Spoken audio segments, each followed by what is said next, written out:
एकदन्तं महाकायं तप्तकाञ्चनसन्निभं लम्बोदरं विशालाक्षं वन्देऽहं गणनायकम्।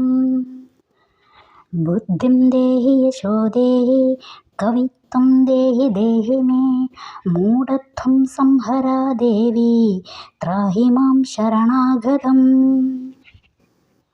ഓം നമോ ഭഗവതേ വാസുദേവായ ശ്രീകൃഷ്ണായ പരബ്രഹ്മണേ നമഃ. നമസ്കാരം, എല്ലാവർക്കും റിതം ഓഫ് ലവിലേക്ക് സ്വാഗതം. ഇന്ന് ഭഗവത്ഗീതയിലെ ആദ്യത്തെ അധ്യായത്തിലെ 23-ാമത്തെ ശ്ലോകത്തിലേക്ക് കടക്കാം. കഴിഞ്ഞ ദിവസം നമ്മൾ 19, 20, 21 എന്നീ ശ്ലോകങ്ങളാണ് നമ്മൾ പറഞ്ഞത്. എന്നാൽ ഒരു കാര്യം പറയാൻ വിട്ടുപോയി.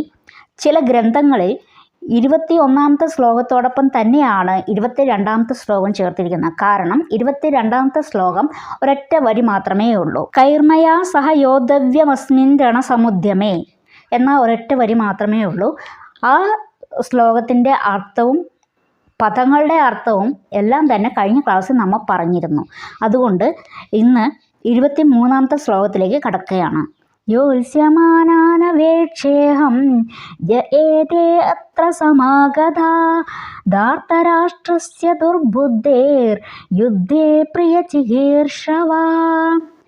യേ ഏതേ യാതൊരു ജനങ്ങൾ ദുർബുദ്ധിയായ ധാർത്തരാഷ്ട്രസ്യ ധൃതരാഷ്ട്രപുത്രൻ്റെ യുദ്ധത്തിൽ പ്രിയചികീർഷവഃ പ്രിയമിച്ഛിക്കുന്നവരായിട്ട് അത്ര സമാഗതാഹ ഇവിടെ എത്തിച്ചേർന്നിരിക്കുന്നുവോ യോത്സ്യമാനാൻ യുദ്ധം ചെയ്യാൻ പോകുന്ന അവരെ അഹം ഞാൻ അവേക്ഷേ കാണട്ടെ. ദുർബുദ്ധിയായ ധൃതരാഷ്ട്രപുത്രനെ സന്തോഷിപ്പിക്കുവാനായി യുദ്ധത്തിനൊരുങ്ങി വന്നവരെ ഞാൻ കാണട്ടെ. ഇതാണ് ഇതിൻ്റെ സാമാന്യ അർത്ഥം. ആരാണ് ധൃതരാഷ്ട്രപുത്രൻ എന്ന് ഇവിടെ ഉദ്ദേശിക്കുന്നത്? ദുര്യോധനെയാണ്. ആ ദുര്യോധനെ സഹായിക്കാനായിട്ട്, അതായത് കൗരവപക്ഷത്ത് ആ 100 പേര് മാത്രമല്ല, ഇവരെ സഹായിക്കാനായിട്ട് മറ്റു പല രാജ്യങ്ങളിൽ നിന്നും രാജാക്കന്മാരും മറ്റും എത്തിയിട്ടുണ്ട്. ആ എത്തിയിട്ടുള്ള അവരെ ഞാനൊന്ന് കാണട്ടെ എന്ന് അർജുനൻ ഭഗവാനോട് പറയുകയാണ്. ഇവിടെ അർജുനൻ പ്രത്യേകം എടുത്തു പറയുന്നുണ്ട് ദുർബുദ്ധിയായ ധൃതരാഷ്ട്രപുത്രനെ എന്ന്. എന്താണ് അതുകൊണ്ട് ഉദ്ദേശിക്കുന്നത്? ഈ ദുർബുദ്ധിയായ ധൃതരാഷ്ട്രപുത്രനായ ദുര്യോധനെ സഹായിക്കാനായിട്ടാണ് മറ്റുള്ളവർ വന്നത്. സന്തോഷിപ്പിക്കാൻ വേണ്ടി മാത്രമാണ് വന്നിരിക്കുന്നത്. കാരണം അവർക്ക് മനസ്സുണ്ടായിട്ടല്ല വന്നിരിക്കുന്നത്. അതായത് അവർക്കെല്ലാം ഒരു കടപ്പാട് ഉണ്ട് എന്ന കാരണത്താൽ വന്നവരാണ്. അതെടുത്ത് പറയേണ്ടിയിരിക്കുന്നു. നമ്മൾ ഒരാളിൽ നിന്നൊരു സഹായം സ്വീകരിച്ചെന്നിരിക്കട്ടെ, പിന്നീട് നമ്മൾ അയാളോട് കടപ്പെട്ടിരിക്കും അല്ലേ? എപ്പോഴെങ്കിലും ആ സഹായം തന്ന ആൾക്ക് എന്തെങ്കിലും ഒരു കാര്യം വരികയാണെങ്കിൽ നമ്മൾ അവരുടെ കൂടെ നിൽക്കേണ്ടിയിരിക്കും. അത് നന്മയാവട്ടെ തിന്മയാവട്ടെ. തിന്മയാണെങ്കിൽ മനസ്സോടെ ആണെങ്കിൽ പോലും അവരെ സഹായിക്കാനായിട്ട് അല്ലെങ്കിൽ അവരുടെ കൂടെ നിൽക്കാനായിട്ട് നമ്മൾ പോവേണ്ടി വരും. ഇവിടെയും അത് തന്നെയാണ് മറ്റുള്ളവർക്ക് സംഭവിച്ചതും. ധൃതരാഷ്ട്രപുത്രനായ ദുര്യോധനെ സഹായിക്കാനായിട്ട് സന്തോഷിപ്പിക്കാനായിട്ട് വന്നത്. അതുകൊണ്ട് നമ്മൾ അധികമായ ആരുടെ കയ്യിൽ നിന്നും സഹായങ്ങൾ സ്വീകരിക്കരുത്.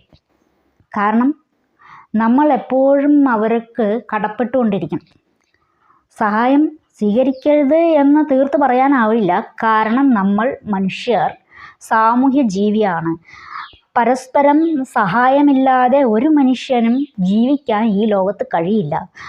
അതുകൊണ്ട് തന്നെ തീർത്തും സഹായം വേണ്ട എന്നല്ല, സഹായം സ്വീകരിക്കരുത് എന്നല്ല പറഞ്ഞത്. അമിതമായ ആരുടെ കയ്യിൽ നിന്നും സഹായം സ്വീകരിക്കരുത്. അഥവാ സഹായം സ്വീകരിച്ചാൽ അവരുടെ തിന്മകളിൽ പോലും എല്ലാവരും എങ്ങനെയുള്ള ആളുകളാണ് എന്നൊന്നും നമുക്കറിയില്ല. എല്ലാവരും സന്മാർഗികളാവണം എന്നില്ല. അതുകൊണ്ട് പിന്നീട് എപ്പോഴെങ്കിലും അവർ ഒരു തെറ്റ് ചെയ്യുകയാണെങ്കിൽ ആ തെറ്റിന് പോലും നമ്മൾ കൂട്ടു നിൽക്കേണ്ടി വരും. പിന്നീട് നമ്മൾ അതിൽ പെട്ടുപോവുകയും ചെയ്യും. അതുകൊണ്ട് നമ്മൾ അധികമൊന്നും സഹായം കാക്ഷിക്കാൻ പാടില്ല, സ്വീകരിക്കാനും. അതാണ് ഈ ശ്ലോകത്തിൽ എടുത്തു പറഞ്ഞിട്ടുള്ളത്, ദുഷ്ടബുദ്ധിയായ ധൃതരാഷ്ട്രപുത്രനെ എന്ന്. അതുപോലെ തന്നെ സന്തോഷിപ്പിക്കുവാനായി ഒരുങ്ങി വന്നവരെ എന്ന് ഇവിടെ എടുത്തു പറഞ്ഞിരിക്കുന്നത്. അപ്പോൾ ഈ ശ്ലോകത്തിൻ്റെ അർത്ഥങ്ങളും എല്ലാം നിങ്ങൾക്ക് മനസ്സിലായിട്ടുണ്ടാവും എന്ന് കരുതുന്നു.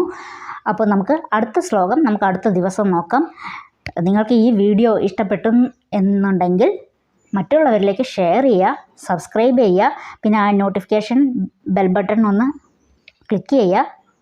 എങ്കിൽ മാത്രമേ നിങ്ങൾക്ക് ഞാൻ ഇടുന്ന ഈ വീഡിയോസിൻ്റെ നോട്ടിഫിക്കേഷൻ വരുള്ളൂ. അപ്പോൾ എല്ലാവരെയും ഭഗവാൻ അനുഗ്രഹിക്കട്ടെ. ഹരേ കൃഷ്ണ.